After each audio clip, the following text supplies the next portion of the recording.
টংকেশ্বৰ আচল নে নকল ৰাভা?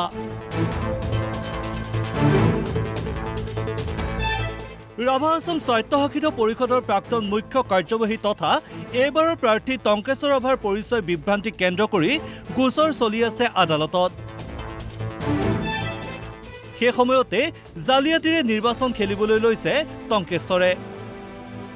টংকেশ্বৰ ৰাভা গোৱালপাৰা জিলাখনত কি কৰি আছে এটা এটাকে ফাদিল কৰিম। এতিয়া সবচে যদি ক্ষতি কৰি আছে কৰিছে তেওঁ ৰাভা কমিউনিটিৰ ক্ষতি কৰিছে।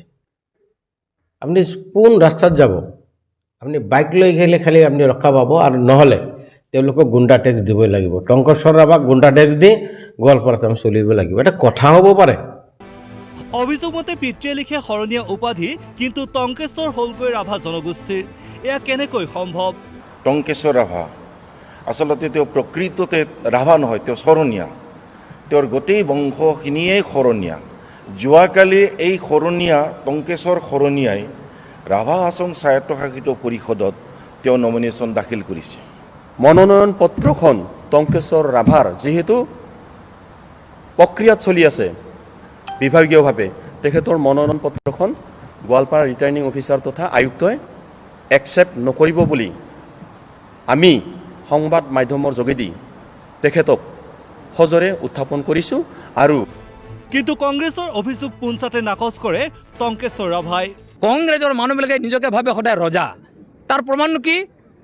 ৰাহুল গান্ধী, প্ৰিয়ংকা গান্ধী, সোনিয়া গান্ধী, ৰবাৰ্ট ভাদ্ৰা, তেওঁলোকৰ বেংকৰ, তেওঁলোকে কোৰ্টৰ বেল লৈ চলি আছে। ৰাভা হাজত টংকেশ্বৰ ৰাভা বেল লৈ চলি আছে নেকি? এইবোৰ বকি থকাতকৈ কংগ্ৰেছে ব্ৰহ্মপুত্ৰৰ পাৰত বহি মুকলি বতাহ লৈ থকাই ভাল বুলি কটাক্ষ টংকেশ্বৰ ৰাভাৰ। এই 2-4 এপ্ৰিলৰ তাৰিখলৈকে তেখেতসকলে তেওঁলোকৰ নেতৃবৃন্দ, মই ভাবোঁ বতৰটো অলপ সলনি হৈছে, তেখেতসকলে ৰাভা হাছং এলেকাত নাথাকি তেওঁলোকে ব্ৰহ্মপুত্ৰৰ কিনাৰত থাকিলে থাকক, হাৱাটো খাওক। তেখেতসকলে যিহেতু মহাকুম্ভ মেলাত কোনো যোৱা নাই, গতিকে এতিয়া তাত তেখেতসকলে যাওক, উত্তৰ অঞ্চলত তেখেতসকলে যাওক। আৰু যদি তেখেতসকলে যাব নোখোজে, তেখেতসকলে আন্দামান নিকোবৰ দ্বীপপুঞ্জত গৈ শান্তিৰে থাকক। আৰু ইয়াৰ আমি NDA ছয়টিজা জেকি ৰাইজক সুশাসন দিবৰ কাৰণে আমি সক্ষম হ'ম। শনিবাৰে সমাপ্ত হয় মনোনয়ন দাখিল প্ৰক্ৰিয়া। 19 মাৰ্চ মনোনয়ন প্ৰত্যাহাৰৰ শেষ দিন। 2 এপ্ৰিলত অনুষ্ঠিত হ'ব ৰাভা আসাম স্বায়ত্তশাসিত পৰিষদৰ নিৰ্বাচন। আৰম্ভ হৈছে প্ৰচাৰ অভিযান। Bureau report, DY 365।